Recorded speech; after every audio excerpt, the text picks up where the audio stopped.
Let's begin with one of the simplest mechanical systems used in control engineering. A mass placed on a frictionless surface. An external force F of t is applied to the mass m, causing it to move horizontally. The resulting displacement is represented by x of t, measured from the reference line shown by the dashed vertical line. Before deriving the transfer function, we'll make sure that there are three assumptions. The surface is frictionless, the mass behaves like a point mass, and all the initial conditions are 0. Step number 1. Identify the input and output. The first step is to identify the system variables here.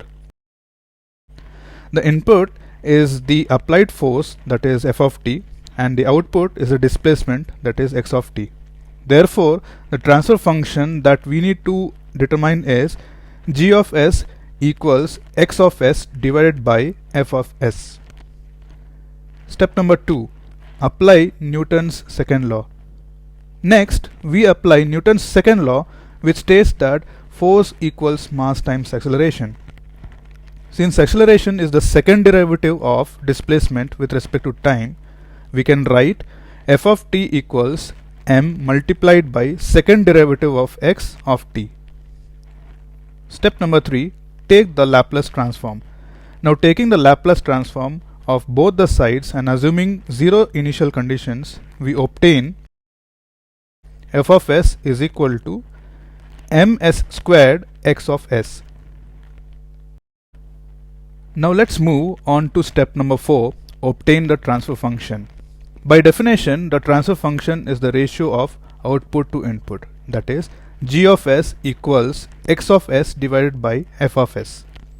Next, substitute the equation obtained in the previous step, that is, f of s equals ms squared x of s.